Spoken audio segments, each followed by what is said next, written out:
জানাবো এখনকার বিশেষ বিশেষ সংবাদ আর প্রতিদিনের বাছাই করা খবরগুলো পেতে চ্যানেলটি সাবস্ক্রাইব করুন। শুরুতেই হেডলাইন্স। সন্দেশখালীর ছায়া গাইঘাটাতে হুমকি তৃণমূল নেতার, ঝাঁটা হাতে বিক্ষোভ মহিলাদের। সন্দেশখালীতে যা হয়েছে তা দেখে রাজা রামমোহন রায়ের আত্মাও কাঁদছে বললেন মোদী। সন্ধেবেলা পা ধরতে যাচ্ছেন মমতা বললেন শুভেন্দু। ইডির হাত থেকে রেহাই পেতে হাইকোর্টে শাহজাহান, আগাম জামিনের আবেদন সাসপেন্ড তৃণমূল নেতার। বঙ্গে মোদী, কুণাল পদ ছাড়তে ইঙ্গিতপূর্ণ মন্তব্য সুকান্ত। মোদীর বিকাশ সমাবেশ, 7,000 কোটি টাকার প্রকল্প উদ্বোধন, বড় বার্তা শুভেন্দুর। ডিএ নিয়ে ফের বিজ্ঞপ্তি জারি করল রাজ্য। এবার জানানো হলো গুরুত্বপূর্ণ এই তথ্য। এবং থাবা মুসলিম ভোট ব্যাংকে পদ্ম ছেড়ে ঘাস ফুলে যোগ দিলেন সংখ্যালঘু সেলের জেলা সভাপতি। আসছি বিস্তারিত খবরে। এবার গাইঘাটাকে সন্দেশখালী করার হুমকি তৃণমূল নেতার। প্রতিবাদে হাতে ঝাঁটা লাঠি নিয়ে রাস্তায় নেমেছেন এলাকার মহিলারা এবং সেই সঙ্গে বিক্ষোভে সামিল হয়েছেন তারা। ঘটনায় তৃণমূলের তীব্র নিন্দা করেছে বিরোধী দল বিজেপি। মূলত জমি বিবাদকে কেন্দ্র করে এলাকায় তৃণমূল নেতার এই হুমকি বলে জানা গিয়েছে। জমি বিবাদকে কেন্দ্র করে ফের উত্তপ্ত হয়ে উঠল উত্তর 24 পরগনার গাইঘাটা এলাকার বৈকারার বাসিন্দা বাপি সরকার নামে এক ব্যক্তি নিজের জমির উপর বাড়ি তৈরি করেছেন। এই বিষয়ে বাপি এবং তার স্ত্রী বলেন, এলাকার তৃণমূল নেতা প্রমোটার বিশ্বজিৎ তাদের এই জমির ওপর জোর করে রাস্তা তৈরি করতে চাইছেন, কিন্তু বাধা দিলে গত বুধবার দলবল নিয়ে এলাকায় হুমকি দেন।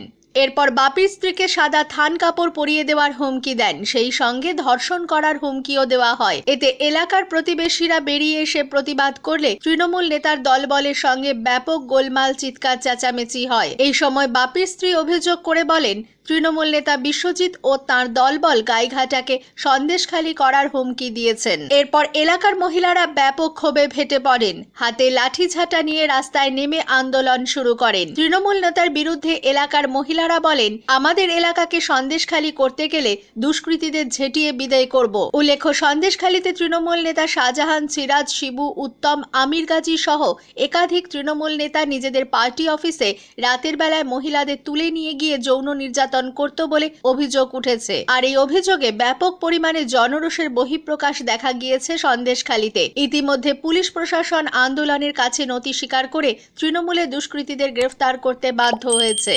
তৃণমূলের একজন নেতা মা বোনের ইজ্জত নিয়ে ছিনিমিনি খেলছেন আর বাংলার মুখ্যমন্ত্রী নির্বিকার। বাবা ভোলেনাথে নগরী ভগবান শিব এবং আরামবাগের মাটির মহান সুপুত্র রাজা রামমোহন রায়কে স্মরণ করে নরেন্দ্র মোদী বলেন, এই মাটি থেকে রাজা রামমোহন রায় নারী সম্মানের জন্য লড়াই শুরু করেছিলেন। সেই বাংলার মাটিতে মা বোনের ইজ্জত এবং সম্মান লঙ্ঘিত হচ্ছে। সন্দেশখালীতে যা হয়েছে তা দেখে রাজা রামমোহন রায়ের আত্মাও কাঁদছে। গোটা দেশ ক্ষোভ প্রকাশ করছে। তৃণমূল নেতারা সন্দেশখালীর মহিলাদের সঙ্গে যা করেছে, দুঃসাহসের সব সীমা পার করে ফেলেছেন তারা। বাংলায় এসে সন্দেশখালী ইস্যুতে এই ভাষাতেই তৃণমূলকে কড়া আক্রমণ করলেন প্রধানমন্ত্রী নরেন্দ্র মোদী। আরামবাগ সভা থেকে দেশের প্রধানমন্ত্রী নরেন্দ্র মোদী সন্দেশখালী ঘটনার প্রসঙ্গ তুলে বাংলার মমতা সরকারের বিরুদ্ধে আক্রমণ করে বলেন, প্রায় 2 মাস ধরে মহিলাদের সম্মান এবং ইজ্জত নিয়ে ছিনিমিনি খেলা তৃণমূল নেতা বেপাত্তা ছিল। তাকে এতদিন কে সুরক্ষা দিচ্ছিল সেই প্রশ্ন তোলেন প্রধানমন্ত্রী। একই সঙ্গে তিনি বলেন, মা বোনের আন্দোলন এবং বিজেপির চাপে বাংলার পুলিশ নথি স্বীকার করে তাকে ধরতে বাধ্য হলো। প্রধানমন্ত্রী মোদী বলেন, বাংলার উন্নয়নের জন্য বাংলার গরিব, চাষি, যুব সমাজ এবং মহিলাদের এগিয়ে নিয়ে যেতে হবে। শুক্রবার আরামবাগে জনসভায় যোগ দিয়েছিলেন প্রধানমন্ত্রী। মঞ্চে সন্দেশখালী প্রসঙ্গে মোদী বলেন, মমতা বন্দ্যোপাধ্যায়ের কাছে সাহায্য চেয়ে সন্দেশখালীর মহিলারা কি পেয়েছেন সেই প্রশ্নও তুলেছেন মোদী। শাহজাহান গ্রেফতার হওয়ার কৃতিত্ব যে আসলে বিজেপির, সে কথাও উল্লেখ করেন মোদী। বিজেপির নেতারা সন্দেশখালীর মা বোনেদের জন্য দিনরাত লড়েছেন, মার খেয়েছেন। বিজেপি নেতাদের চাপে পুলিশ অভিযুক্তকে গ্রেফতার করতে বাধ্য হয়েছে। শাহজাহান গ্রেফতার হওয়ার কৃতিত্ব যে আসলে বিজেপির, সে কথাও উল্লেখ করেন মোদী। তিনি বলেন, বিজেপি নেতারা সন্দেশখালীর মা বোনেদের জন্য দিনরাত লড়েছেন। শুক্রবার সন্ধ্যায় রাজভবনে মিটিং করেন মুখ্যমন্ত্রী মমতা বন্দ্যোপাধ্যায় ও প্রধানমন্ত্রী নরেন্দ্র মোদী। এই সাক্ষাৎ নিয়ে তীব্র কটাক্ষ করেন রাজ্যের বিরোধী দলনেতা শুভেন্দু অধিকারী। বিরোধী দলনেতার দাবি, সন্ধেবেলা পা ধরতে যাচ্ছেন মমতা, কোনো লাভ হবে না। মোদীজির একটাই বক্তব্য না খাউঙ্গা না খানে দুঙ্গা। এর আগে আরামবাগের সভা থেকে দুর্নীতি নিয়ে সরব হন মোদিও। ইডির হাতে রেহাই পেতে কলকাতা হাইকোর্টে দ্বারস্থ হলেন সন্দেশখালীর শাহজাহান শেখ। আর্থিক তছরূপের মামলায় আদালতে আগাম জামিনের আবেদন করেছেন তিনি।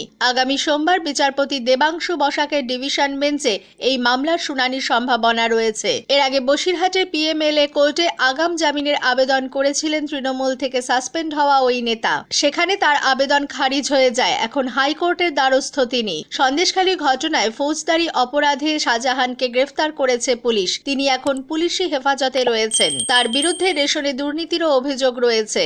ওই অভিযোগের প্রেক্ষিতেই সন্দেশখালীতে শাহজাহানের বাড়িতে তল্লাশি করতে যায় ইডি। সেখানে আক্রান্ত হওয়ার অভিযোগ তোলেন কেন্দ্রীয় তদন্তকারী সংস্থার আধিকারিকেরা। তারপরেই শিরোনামে উঠে আসে সন্দেশখালী। রেশন দুর্নীতি মামলায় শাহজাহানকে তলব করে ইডি। তিনি হাজিরা এড়িয়ে যান। প্রায় 56 দিন শাহজাহান নিখোঁজ থাকার পরে বৃহস্পতিবার তাকে গ্রেফতার করা হয়। ইডি সূত্রে খবর, পুলিশের কাছে থেকে তারা নিজেদের হেফাজতে শাহজাহানকে নিতে চায়। হাইকোর্টেও কেন্দ্রীয় তদন্তকারী সংস্থা এই বিষয়টি তোলে। তাদের আশঙ্কা, শাহজাহান পুলিশি হেফাজতে থাকলে রেশন দুর্নীতি মামলার তথ্য এবং নথি নষ্ট হতে পারে। তাই তাকে হেফাজতে দেওয়া হোক।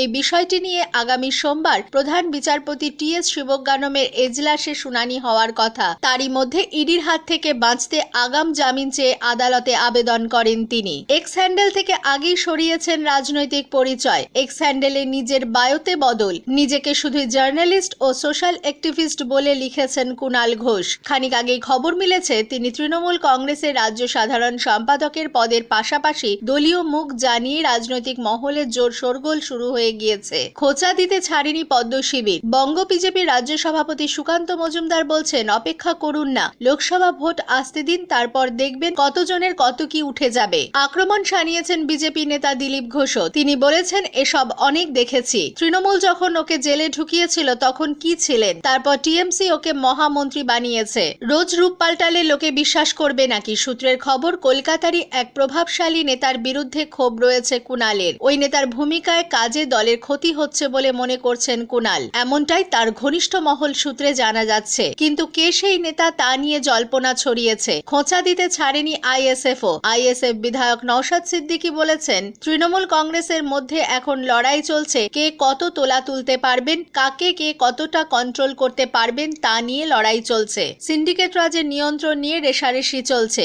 সুতরাং কে কার বিরুদ্ধে বলছে, কার বিরুদ্ধে সমালোচনা করছে, এটা নতুন নয়। কুণাল বাবু কলকাতার একজন সাংসদের বিরুদ্ধে ক্রমাগত আক্রমণ করছেন। এটা তৃণমূলের কালচার। ওদের আক্রমণ প্রতি আক্রমণ নিয়ে আমাদের ভাবার সময় নেই। আমাদের কাজ তৃণমূলের অপশাসন থেকে মানুষকে মুক্তি দেওয়া। প্রধানমন্ত্রী মোদীর জনসভা প্রসঙ্গে পশ্চিমবঙ্গের লোকসভা বিরোধী দল শুভেন্দু অধিকারী বলেছেন, এটা ছিল বিকাশ সমাবেশ। প্রধানমন্ত্রী মোদী 7,000 কোটি টাকার প্রকল্প উদ্বোধন করেছেন এবং তিনি কয়েকটি প্রকল্পের ভিত্তিপ্রস্তর স্থাপন করেছেন। এটা কোনো নির্বাচনী জনসভা ছিল না। কিন্তু যেহেতু নির্বাচন আসছে, তাই প্রধানমন্ত্রী মোদী বলেছেন, আব কি বার 400 পার। বাংলার উন্নয়নে এই 10 বছরে তিনি কি দিয়েছেন তার রিপোর্ট কার্ড দিতে এসেছেন মোদী। পশ্চিমবঙ্গ রাজ্য সরকারি কর্মচারীদের বড় অংশ বছরের পর বছর ধরে তাদের প্রাপ্য ডিএর দাবিতে আন্দোলন চালাচ্ছেন। এই আন্দোলন চলার মধ্যেই ডিসেম্বর মাসের শেষের দিকে প্রথমবার 4% ডিএ বৃদ্ধির ঘোষণা করে রাজ্য সরকার। মুখ্যমন্ত্রী মমতা বন্দ্যোপাধ্যায়ের ঘোষণা অনুযায়ী সেই ডিএ জানুয়ারি মাসের 1 তারিখ থেকে কার্যকর হয়। যেখানে কেন্দ্র সরকার এবং দেশের বেশ কিছু রাজ্যে রাজ্য সরকার 46% হারে ডিএ দিচ্ছে, সেই জায়গায় ডিএ বাড়িয়ে পশ্চিমবঙ্গ রাজ্যের সরকারি কর্মচারীদের কপালে জুটছে মাত্র 10%। স্বাভাবিকভাবেই এই পার্থক্য কোনো মতেই হজম করতে পারছিলেন না সরকারি কর্মচারীরা, যে কারণে আন্দোলন আরো বৃহত্তর আকার নিতে শুরু করে। তবে এরই মধ্যে ফেব্রুয়ারি মাসে ফের একবার ডিএ বৃদ্ধি করার ঘোষণা করা হয় রাজ্যের অন্তর্বর্তী বাজেটে। অন্তর্বর্তী বাজেটে নতুন করে 4% ডিএ বৃদ্ধি করার ঘোষণার ফলে রাজ্য সরকারি কর্মচারীদের কপালে 14% ডিএ জোটে। তবে এখনো কিন্তু 14% ডিএ পাওয়া শুরু হয়নি। লোকসভা ভোটের আগে সংখ্যালঘু ভোট ব্যাংকে বড় ধাক্কা কোচবিহার জেলা বিজেপিতে। বিজেপি ছাড়লেন সংখ্যালঘু সেলের কোচবিহার জেলা সভাপতি সিদ্দিক আলী মিয়া। শুক্রবার মাথাভাঙ্গা 2 ব্লকের দলীয় কার্যালয়ে এদিনের সিদ্দিক আলীর হাতে তৃণমূলের পতাকা তুলে দেন তৃণমূল মুখপাত্র তথা রাজ্যসভার সাংসদ ডক্টর শান্তনু সেন। এদিনের দলবদল অনুষ্ঠানে অন্যদের মধ্যে উপস্থিত ছিলেন জেলা সভাপতি অভিজিৎ দেব ভৌমিক, চেয়ারম্যান গিরীন্দ্রনাথ বর্মন, তৃণমূল নেতা সাবুল বর্মন, তৃণমূল জেলা সভাপতি অভিজিৎ দেব ভৌমিক বলেন, সবে শুরু, তাসের ঘরের মতো ভেঙে যাবে বিজেপি। লোকসভা ভোটে বিজেপি কোচবিহার আসনে হারবে। যোগদানের পর সিদ্দিক আলী মিয়ার দাবি, বিজেপি মুখে বলে সবকা সাথ সবকা বিকাশ, আর বাস্তবে হিন্দু মুসলিম করে। তাই দিদির উন্নয়ন দেখে অনুপ্রাণিত হয়ে তৃণমূলে যোগদান করলাম। পাশাপাশি এদিন বিজেপি নেতা তথা বিজেপির জেলা কমিটির সদস্য তথা মাথাভাঙ্গা বিধানসভা কেন্দ্রের কো-কনভেনার স্বপন বর্মন এদিন তৃণমূলে যোগদান করে বলে দাবি করেন মাথাভাঙ্গা 2 পঞ্চায়েত সমিতির সভাপতি সাবুল বর্মন। এ ব্যাপারে বিজেপির জেলা সাধারণ সম্পাদক প্রতাপ সরকারের সঙ্গে যোগাযোগ করলে তার দাবি, বিষয়টি তার জানা নেই। যদি এই ঘটনা সত্য হয় তাহলে তারা নিজেদের স্বার্থ চরিতার্থ করতে তৃণমূলে যোগদান করেছেন। কারণ যারা প্রকৃত অর্থে বিজেপি করেন তারা তৃণমূলে যোগদান করবেন না। যারা লোভী, যাদের কিছু পাওয়ার আশা থাকে, তারাই দলবদল করে তৃণমূলে যায়। স্থানীয় সংবাদ শেষ হলো।